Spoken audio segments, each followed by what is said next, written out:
Lepo pozdravljeni. No, v mojem prispevku bi skušal prikazati, kako upoštevamo vplive podnebnih sprememb pri načrtovanju ureditev in sami izvedbi teh ureditev, ki se danes izvajajo, pa ki se bodo izvajale nekoč v prihodnosti. Pri našem delu pač v bistvu nekako izdelujemo najprej velikokrat izdelujemo hidravlične študije, da ugotavljamo poplavno nevarnost, potem, kadar se umeščajo novi objekti, ravno tako preverjamo te nove ureditve predvsem na poplavnih območjih z analizo vplivov teh objektov. No in kot ta prva faza pri teh nalogah je, da pač pridobimo ustrezne hidrološke podatke. Te podatke dobimo na podlagi merjenih podatkov o padavinah, o pretokih in s pomočjo modelov potem določimo značilne pretoke nizkih, srednjih vod in pa tudi visokih vod, tistih povratnih dob, ki so najbolj značilne. Se pravi, to so vhodni podatki, ki jih potem vgradimo v hidravlične modele in s pomočjo hidravličnih modelov potem določimo, kakšna je poplavnost, kakšen je doseg poplavnih vod, kakšne so hitrosti, kakšne sile, strižne sile med vodnim tokom in površino. No in potem, ko je to izdelano, preverimo še načrtovane ureditve in potem to damo v presojo Direkciji za vode, ki se opredeli do sprejemljivosti posameznega posega, ki se umešča v prostor. No, ker se ukvarjamo tudi, ker se zavedamo tudi podnebnih sprememb, ki se že dogajajo, potem si pomagamo tudi z podatki o oceni vpliva podnebnih sprememb, ki nam jih pripravlja za posamezne projekte Agencija Republike Slovenije za okolje. Mislim, tle je odlično sodelovanje, in tle je primer recimo za dve merski mesti, na Rižani in pa Dragonji, v okviru izgradnje načrtovane hitre ceste Koper-Dragonja. No, ti podatki so ponavadi relativni, to se pravi, da mi tiste vrednosti, ki smo jih zaračunali s hidrološkim modelom, pomnožimo za nekaj relativno vrednostjo, povečamo in potem ponovno zaženemo te naše modele in ugotovimo, kakšni so dosegi in kakšni so vplivi teh povečanih pretokov. Ti rezultati, s pomočjo teh rezultatov potem analiziramo oziroma preverimo, kakšna je odpornost objektov oziroma ureditev, ki jih umeščamo v prostor. In ta odpornost bom zdaj prikazal na takem dosti poenostavljenem primeru. Imam dva objekta, dva mostova. Ta prvi objekt na levi strani je sicer tehnično izredno korektno dimenzioniran, tudi vidimo, da pri eni poplavi voda odteka pod mostom, samo most je realno nedostopen v teh situacijah. Na drugi strani imamo pa en totalno zgrešen objekt, ki je poddimenzioniran, ki je kljub temu, da je bil začasne narave, bil v funkciji kar 7 let. To se pravi, tle imamo na levi strani odporne objekte, na desni strani pa primer enega neodpornega objekta. Kaj se dogaja? Tisti, ki se ukvarjamo z vodami, že nekaj časa vidimo, kako se spreminja vodnatost naših vodotokov. Na tem grafu sem prikazal recimo nekaj letnih pritokov. Slučajno imam podobne barve, kot so bile predstavljene pri profesor Lučki Kajfež-Bogataj. Tako da recimo leto 1980, to je to debela modra linija, je nekako najbolj vodnato leto, recimo in Savinja je imela povprečni pritok v Celju več kot 30 kubičnih metrov na sekundo, to so kar solidne vrednosti, imamo pa potem recimo z rdečo barvo označeno pa leto 2003, ki je bilo pa izrazito sušno leto in vidimo, takrat so bile srednje letne vrednosti, so bile kar za polovico manjše, tam okoli 15-16 kubičnih metrov na sekundo. Ni problem v tem času, ko se zdaj nahajamo, to se pravi v jesenskem času, ampak predvsem so kritična poletja, vemo, da pač recimo Spodnja Savinjska dolina ne raste, večinoma je domovina hmelja pri nas, in recimo v poletnih mesecih je pač primanjkljaj vode bistveno večji in te vode dejansko zmanjkuje za namakanje, za poljščine in predvsem za hmeljišča. Na tem grafu sem pa sestavil dve zaporedni leti, leto 2010 in 2011, in potem vidimo, da imamo vedno, poleti imamo sušna obdobja, jeseni pa ponovadi bolj vodnata obdobja, tako kot so zdaj, ne, in potem spet pomlad počasi se ti pritoki znižujejo, mi pa glavnino vode bi pa potrebovali v poletnih mesecih. To se pravi, ključni izziv je, kako te vode, kadar so viški vod, kadar nam povzročajo težave, recimo poplave, nekako jih nekje shraniti in potem uporabiti v tistem času, ko bi potrebovali največ vode. No, mislim, ti pristopi so znani, ne uporabljajo se tudi pri nas, pa povsod po svetu, ne, ampak zato je pač potrebno nekje to vodo zadržati. Imamo možnosti, imamo naravne možnosti, recimo, ki jih lahko do neke mere izkoriščamo, recimo Ljubljansko barje, tle na jugu Ljubljane, ali pa recimo Kraška polja, recimo Cerkniško jezero, ko je že nekaj dni, ko je že nekaj mesecev pod vodo.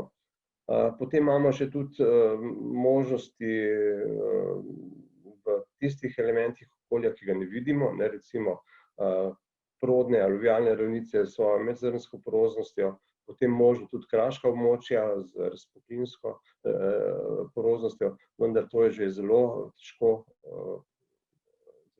je shraniti vodo v teh območjih. No, če pa nimamo teh rešitev, pa lahko rešujemo tudi z nekimi takimi umetnimi objekti, kot je recimo tole Gradiško jezero, ki je bil načrtovan kot zadrževalnik visokih vod ob izgradnji avtoceste med Ljubljano in Celjem, no, potem pa je na Seči na pobudo lokalnih skupnosti bila narejena izdaritev in v bistvu je dobila ta pregrada še dodatno funkcijo.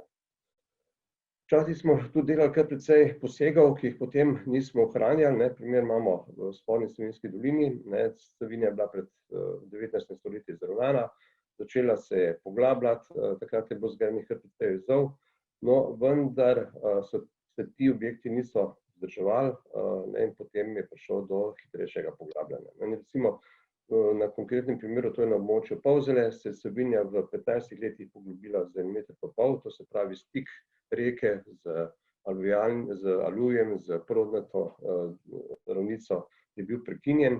S tem se je sicer povečala pretočnost struge, ne, ampak izločile so se pa vse razdelne površine na tem delu Savinje.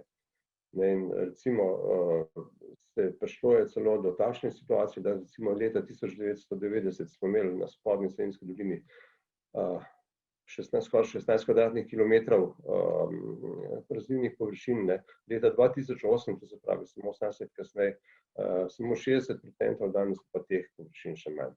Posledice so v tem, ne da bi povečevali padavine ali pa pretoke, ampak da so zaradi tega mesti Celje in Laško bistveno bolj ogroženi, kot so bili pa recimo pred 30-40 leti.